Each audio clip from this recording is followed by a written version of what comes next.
For many war-torn countries, the arrival of the coronavirus has been slow. But now it's spreading in Gaza, Syria, Afghanistan, Iraq, and beyond. How can people in these fragile countries take preventative measures? How can you social distance yourself in an overcrowded camp? How can you wash your hands regularly when there is no running water, let alone soap or sanitizer?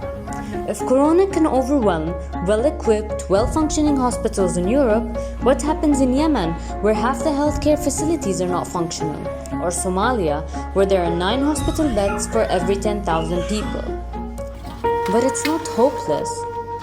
We have fought other outbreaks: cholera, Ebola, scabies, and tuberculosis.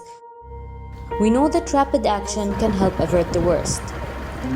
When cholera first hit Yemen, more than 1 million people were affected, the worst outbreak in recorded history. And cholera, unlike corona, can kill in a matter of hours through extreme dehydration. We saved lives by providing clean water, improving sanitation, and supporting hospitals with essential medicines. Now, to fight corona, we are working hard in countries like Syria to ensure clean water is accessible, that sanitation systems are functioning, and soap is in all our aid packages. To fight Ebola, which at times had a death rate of 50%, prevention was essential.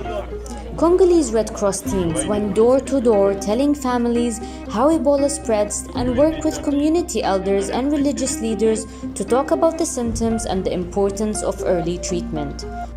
Myths were exposed, truths were told. Now, we're working with our Red Cross and Red Crescent volunteers across the world to share accurate information about how to limit the coronavirus.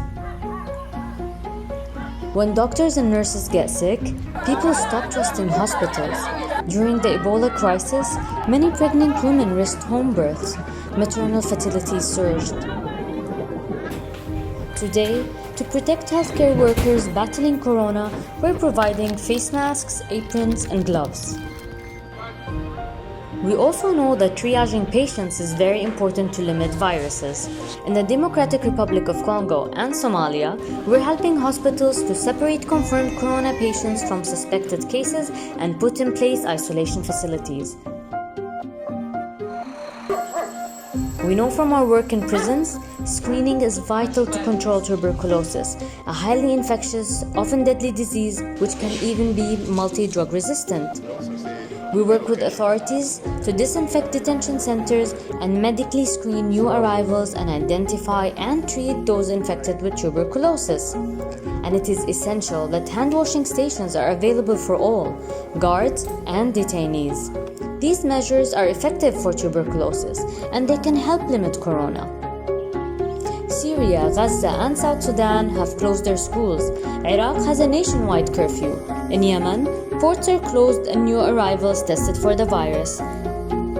These fragile countries are taking action. So will we. In prisons, refugee camps, damaged hospitals, we will help.